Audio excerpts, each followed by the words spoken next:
Hey there, YouTube. Welcome to Big Mike Beard Wisdom. So, it's finally turkey day. Time to cook the turkey. We've taken it out of the brine, patted it dry, and then I've kind of had it just kind of sitting here chilling, more or less breast side down, because whenever we go to actually, like, lube it up, I'm going to do the back side first. That way it's nice and easy. You flip it into the pan, and then you do the top side. And then we are kind of semi-following, like, Alton Brown's Good Eats Roast Turkey instructions somewhat to a degree. So we've already done the brine. Next up, we're going to do the aromatics. So the aromatics, you've got 1 red apple, 1/2 of an onion, 1 cinnamon stick, 4 sprigs of rosemary, 6 leaves of sage.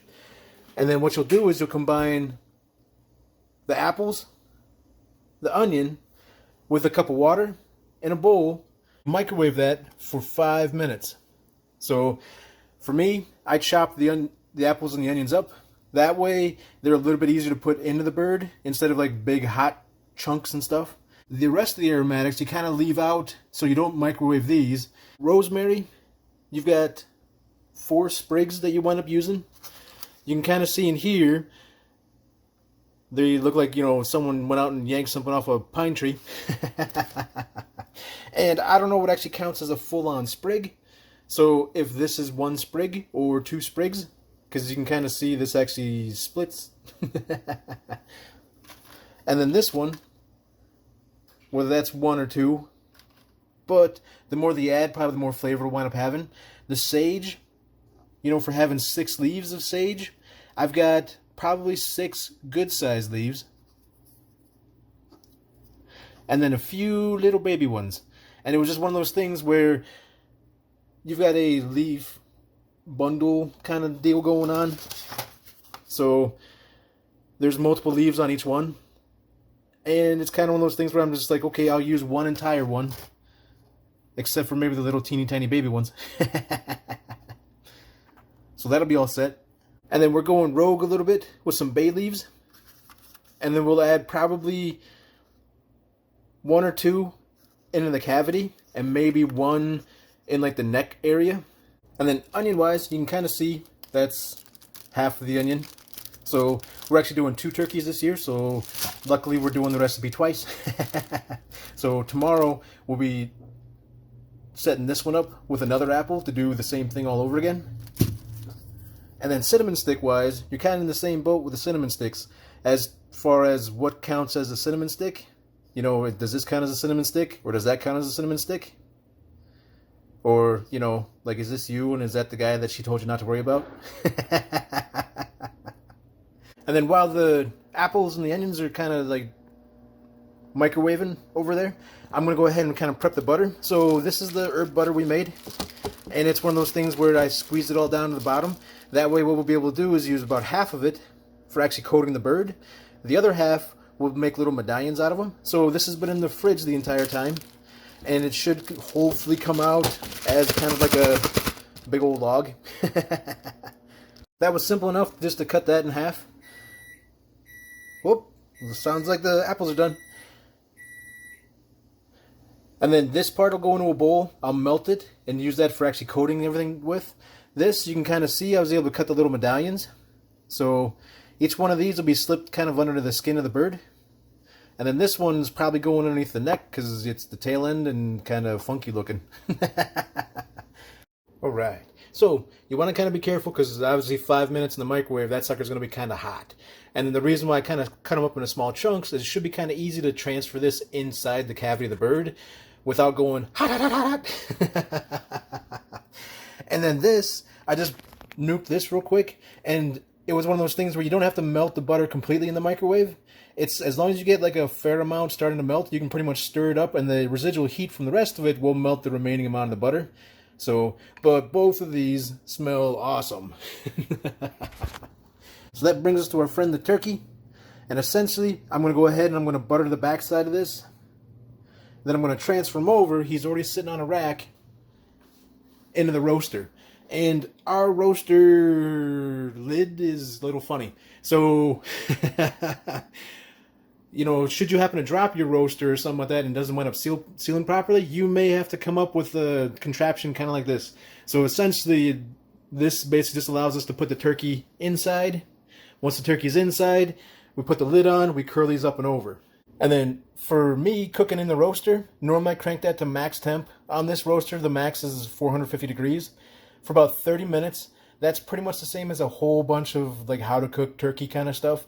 And in the Good Eats episode and stuff, he does wind up cooking it at like 500 degrees for 30 minutes. So you'll notice you'll get a bunch of color. Then you'll want to add a foil triangle across like the breast of the turkey to kind of help protect the breast from overcooking. And then you continue to cook the rest of it at about 350.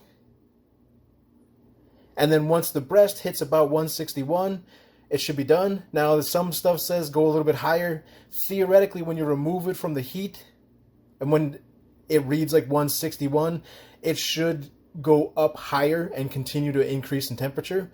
So it's up to you whether or not you stop at 161 and you go a little bit above. A lot of years I've gone a little bit above just to get a little bit extra color on the bird.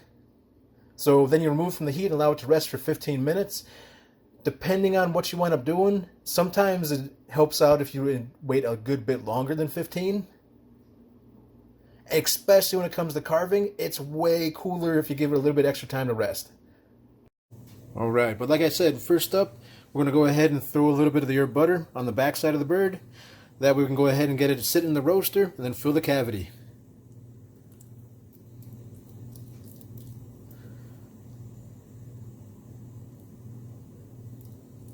I'm doing a really bad job of painting this house. But you want to make sure you get it into all like the little nooks and crannies, because once you flip it over, there's not going to be a whole lot of extra ways to grab this, especially if you have it sitting in the roaster as opposed to like a shallow pan.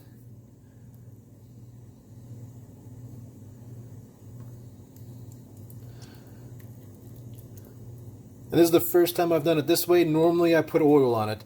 So be it either canola or like an avocado oil.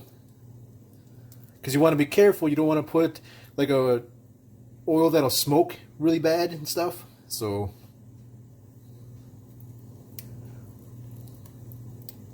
I got that in there. You can kind of see some of the stuff fell out. So I've got apples and onions in the little neck cavity and stuff. I've got these little bulges and stuff where I've got the butter pucks kind of stuck underneath the skin, where I was able to slip it underneath. I'm not the best at doing that part of it, so it's kind of one of those things where I got in a little bit, but I don't know if I'm breaking the skin or if I'm not breaking the skin. Same thing over here. You've got these over here, those down there. I try and did it about the same on both sides. Then I've got aromatics inside the bird. And then this is just a aluminum foil twist tie. So with this bird, the legs were more or less tucked into that little meat flap down there. So all I did with this is just take some aluminum foil, kind of roll it up. That way you've got like almost like an aluminum foil rope, and then just twist tie it together. So those should be all good to go. I've got this sucker set to 450, and it's starting to heat up. I probably should have heated up beforehand, but it takes a little bit of time to get this lid on and flip everything onto it. So the next thing will be giving it about 30 minutes to cook. Then we'll be putting this aluminum foil over the breast, depending on how it's doing. If it needs to go maybe 45 minutes at high heat, you know, for a little bit extra color, maybe we'll do that. But it all kind of depends on how it goes. The lid not being super great kind of causes a problem sometimes, so got to work with what you got. Oop, you can kind of hear it starting to sizzle a little bit, so I'm going to get the lid on, get that 30-minute timer running, and we'll see where we're at. Alright, so obviously with this not being quite tall enough, we're not getting a good seal, so we built a super tent on it, and we're up to about 64 degrees on it. So it's been a little bit over an hour at 450. I checked it at about the 35 minute mark. And you can see still fairly white looking. So it's not getting a lot of good heat transfer to it. I'm a little bit worried about the contact with the lid there, if it's going to get a good cook.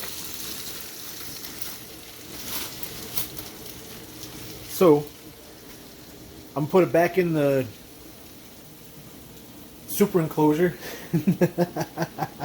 Turn this down to 350. And then just let it cook normal until it hits like the 165.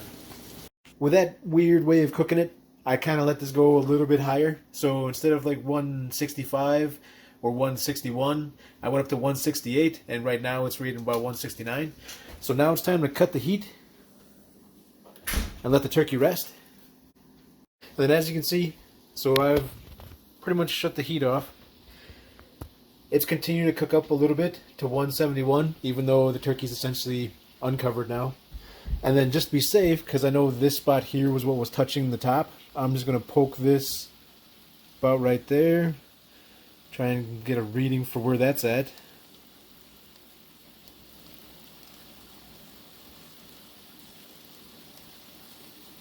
So that should be more than good. So the spot that was touching the lid should be perfect. So pretty safe, even though it's a little unorthodox. And you can see the skin's kind of pulled back here, so that's kind of been pretty decent. I wish I could have gotten a little bit more color out of it, but it definitely should be interesting, especially like you can see where the packets of butter and the spices were, what those bites will taste like. Same thing with up in here.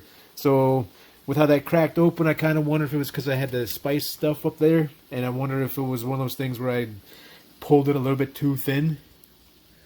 But otherwise, looks like a lot of good juices down there for gravy.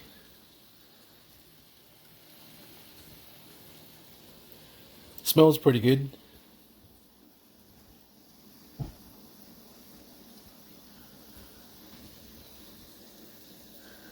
We can jab that in the thigh meat real quick, see where we're at.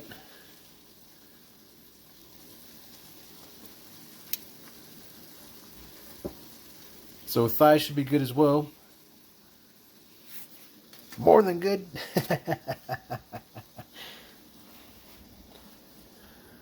You can see that's still going up a little bit. So what I'm going to do is I'm going to go ahead and pull it so that way the roaster pan is out of the roaster oven sections. So there's the turkey resting away, covered up by all the extra aluminum foil we had.